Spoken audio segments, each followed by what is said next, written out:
Good morning and happy Friday. Welcome back to another Flashcard Friday, where I pull a pose from my yoga pose flashcard deck that I made. The pose that I picked for this week is Bakasana or crow pose. Yes. So this pose I actually started working on with my Saturday morning yoga class, and it's really funny because when I was completing my 200 hour, there were things that my yoga instructors taught me. Aaron and Carl, they're awesome. You should check them out at Glow Yoga in Bedminster. They taught me some things in this pose that as soon as they said it and I applied it, it was that aha moment of, oh, that's what this pose is supposed to feel like, and that's how you feel more stable. So because crow pose is a core balance pose, it's very tough. And I know that there's some people who have wrist issues and it's really not their favorite pose to be in.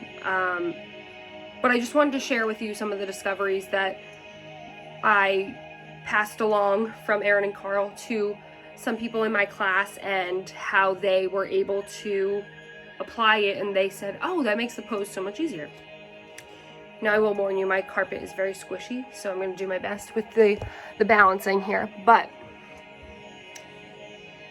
you want to have fingers spread really wide. You want to have your index fingers pointing out in front of you, and you want to have your hands at about shoulder width, maybe slightly wider. So the first thing that you do, since you have your knees right on the back of your arms, just give a little rock back and forth to start, and that just kind of gets your arms feeling that sensation of having your knees really digging in, because that's what's going to be one of the challenging pieces of this, is just getting over the feeling of that.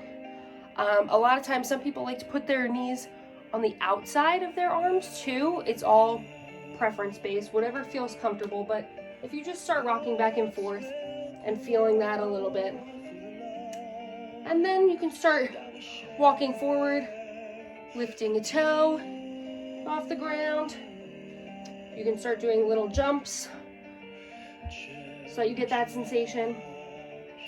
And then when you're ready, you want to think about looking at the ground. You don't want to tuck your head because you really want to make sure you're focusing on a point on the ground.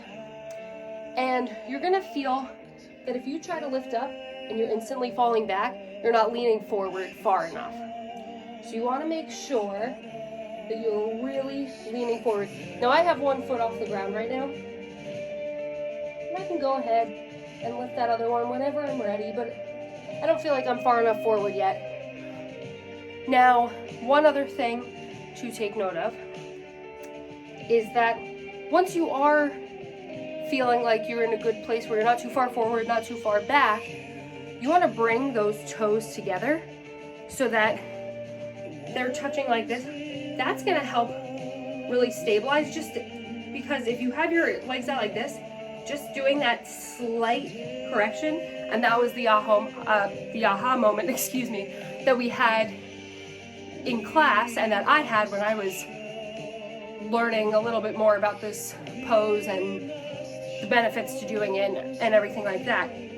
That just adds to stabilizing that pose. So, again, you can rock forward, start to lift those toes, and when you're ready,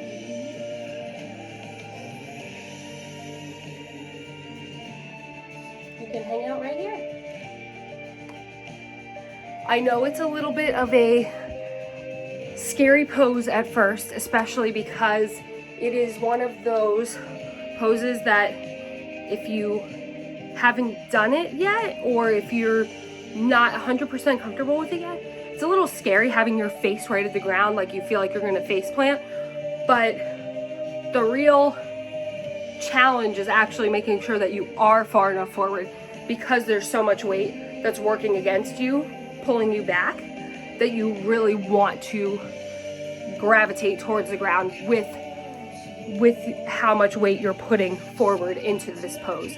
So again, this is Bakasana or crow pose. If you have any questions as you're trying this on your own, feel free to comment below. And I hope you enjoyed. Have a wonderful Friday and a great weekend.